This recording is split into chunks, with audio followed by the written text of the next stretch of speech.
Relaxa. Oi, gente, aqui é o Thunder, tudo bem? Nesse vídeo aqui, nesse videozinho aqui, tutorialzinho para ajudar vocês, nós vamos construir as imagens dos espelhos esféricos, viu? Então lembra que os espelhos esféricos que nós estamos falando são os espelhos esféricos gaussianos.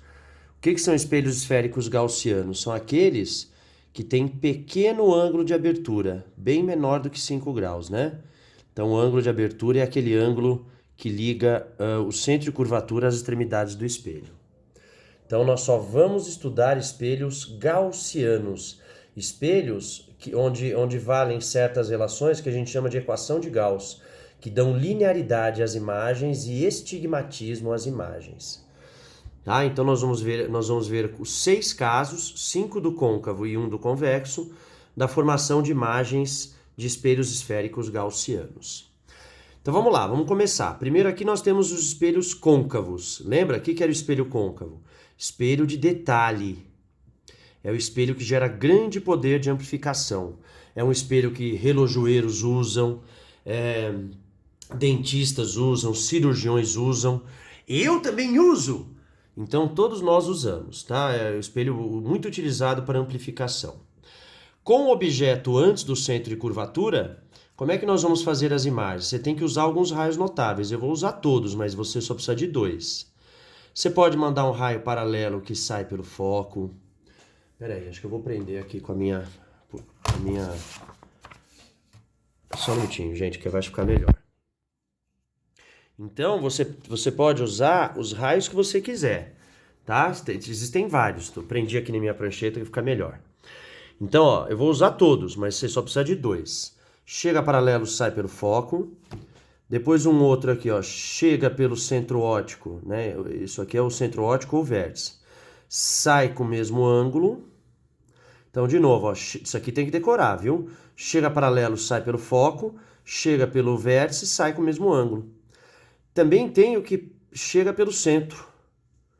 O que chega pelo centro, volta pelo centro. Né? Nem vou fazer ele bater no espelho porque ele volta sobre si mesmo, né? Lembra?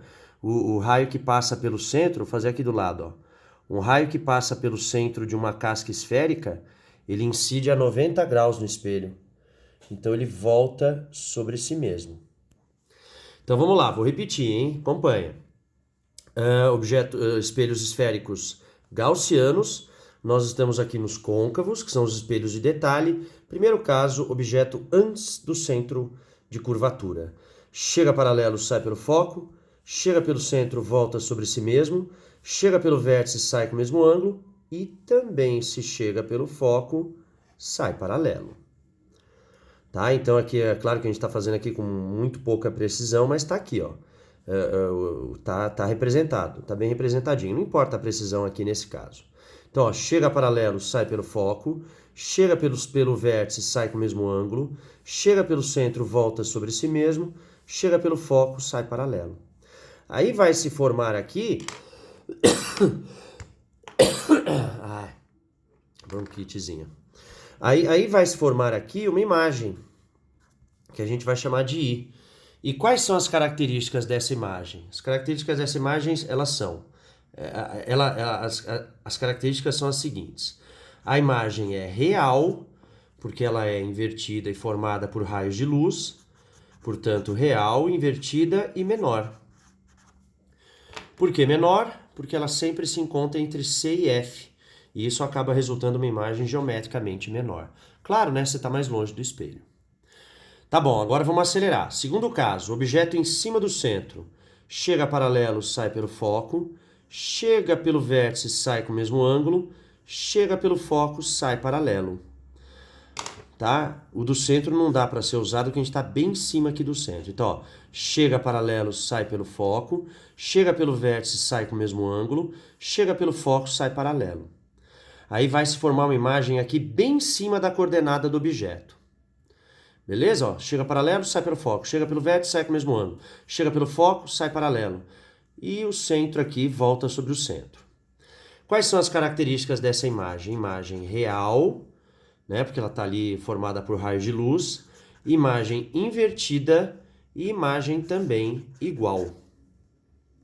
tá? É real, invertida e igual. Não tem muitas aplicações, né? Esse aqui ainda é redutor. Esse aqui é como funciona a máquina fotográfica e o olho humano, em certa dimensão. Terceiro caso, estamos indo bem. Terceiro caso, objeto entre o centro e o foco. Chega paralelo, sai pelo foco. Chega pelo vértice, sai com o mesmo ângulo. Chega pelo centro, volta pelo centro. E aí a gente vai ter aqui a formação de uma imagem aqui, ó. Troquei as canetas aqui, mas agora vai assim mesmo. Então, ó, vou fazer de novo, ó. Chega paralelo, sai pelo foco. Chega pelo vértice, sai com o mesmo ângulo. Chega pelo foco, sai paralelo. Veja que não importa o raio, eles sempre se cruzam no extremo da imagem. Essa imagem, gente, ela se forma à esquerda do C, viu? Vamos classificar essa imagem? Olha só, ela ainda é real, ela é invertida, aliás, pode decorar. Sempre que a imagem é real, ela é invertida. Ela é também maior. A imagem é maior. Tá? Então, ó, real invertido e menor, real invertido igual, real invertido e maior. Esses aqui são os data shows, são os amplificadores. São espelhos de dentista, espelhos de cirurgiões. Olha agora aqui o último caso, olha só, aliás, penúltimo caso do espelho côncavo.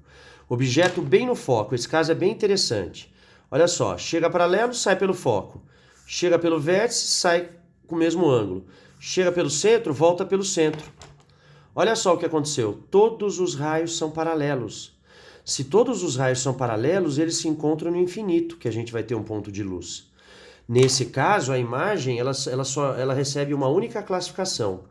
A gente diz que a imagem é imprópria, ou seja, ela é formada no infinito.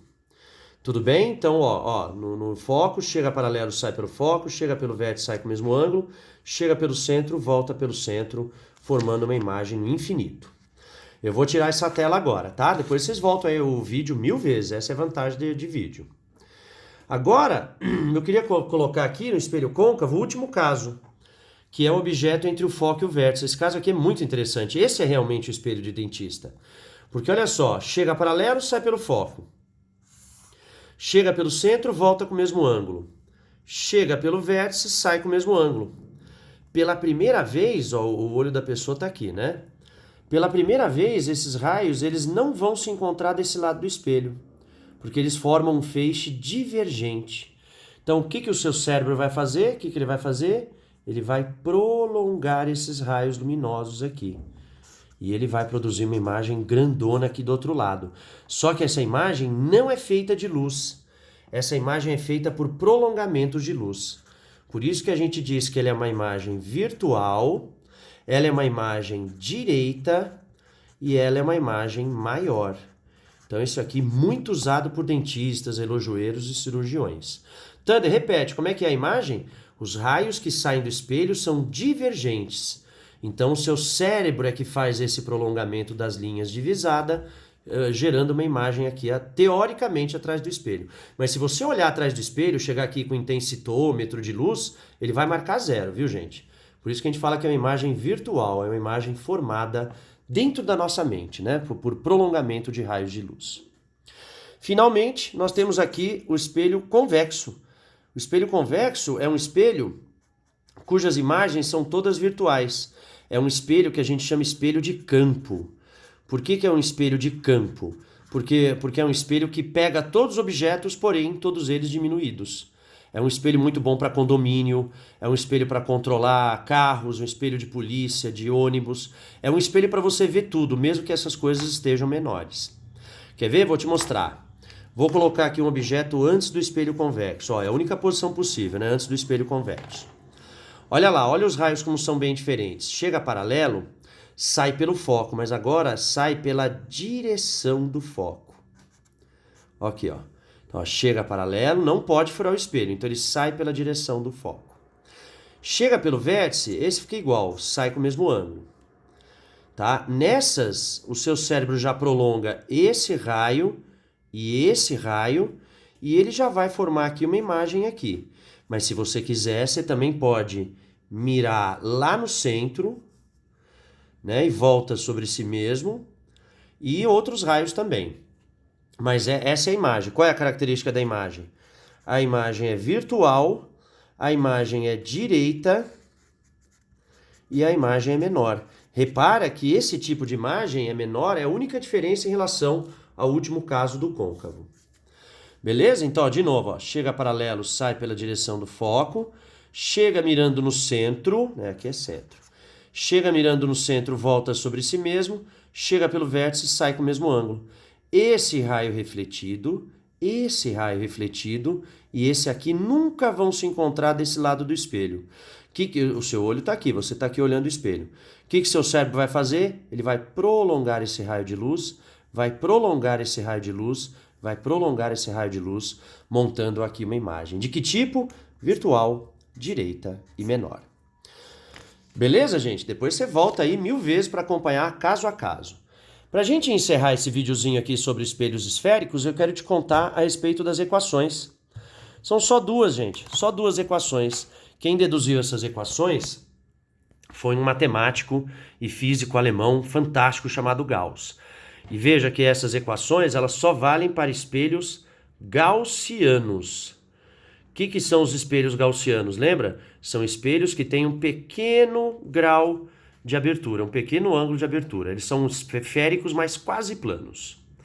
Se você tiver um espelho gaussiano, que obedece às condições de convergência de Gauss, né, para pequenos ângulos de abertura, aí você vai ter então duas equações. Primeira equação é a equação de Gauss principal. O inverso da distância focal, que é a distância do foco até o vértice, é sempre igual ao inverso da distância do objeto até o vértice, ou seja, posição do objeto, mais o inverso da distância da imagem até o vértice, ou seja, posição da imagem. Eu tenho um outro vídeo aqui que eu vou indicar para vocês também, que tem no YouTube, deduzindo essa equação, viu? Agora a gente não vai deduzir porque envolve uma matemática mais complexa, mais intrincada, então a gente não vai usar agora. Tá bom? Legal. Então essa aqui é a equação de Gauss. 1 sobre F, 1 sobre P, mais 1 sobre P'. P é o foco, F é o foco, P é a distância do objeto ao espelho e P' é a distância da imagem ao espelho. Esse aqui é a equação do burro, IO, né, que o pessoal brinca, né, a equação do aumento linear transversal.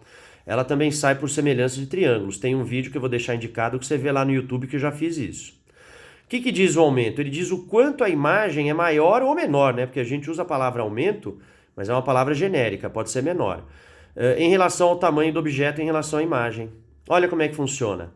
O tamanho vertical da imagem, que é esse aqui, ó, dividido pelo tamanho do objeto, que é esse aqui também, ó, tá vendo? Ó? Aliás, esse aqui é a imagem, esse é o objeto.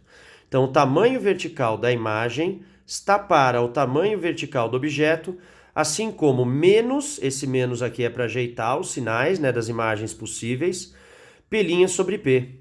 E além disso, também é F sobre F menos P. Essa equação aqui você tem que memorizar, viu? Ó, aumento IO menos P' sobre P, o menos é um sinal de ajuste para que a equação valha para todas as imagens, e aqui é F sobre F menos P. FUVEST, eu fui para ir fazer a FUVEST. Tá? E como é que são os sinais? Como é que a gente mexe com os sinais em relação a essas equações todas? Olha lá, para P, P' e F, tudo que for real é positivo. Por exemplo, né, em relação ao espelho côncavo, tudo que tiver à esquerda. E para I, ó, tudo que for direito, ou seja, que tiver para cima em relação ao espelho, ao plano do espelho, é positivo. Já para P, P' e F, tudo que for virtual é negativo. Por exemplo, ó, imagens formadas pelo seu cérebro, P' é negativo. E em relação à imagem, tudo que for contra o objeto, tudo que for oposto, invertido em relação ao objeto é negativo também. Então vamos lá, ó, P, P' e F, tudo que for real é positivo, tudo que for direito para I, O também é positivo. Para P, P' e F, tudo que for virtual é negativo e para I, O, tudo que for virtual é invertido, o sinal de menos também. Claro que você deve estar pensando, né? Nossa, que confusão, como é que é isso nos exercícios? Eu vou fazer um outro vídeo agora, daqui a pouquinho, viu, para vocês também, para a gente aplicar tudo isso aqui nos exercícios, você vai ver que é bem tranquilo, viu, gente? Fiquem com Deus aí, viu? Beijo em vocês. A gente volta daqui a pouquinho. Tchau, tchau!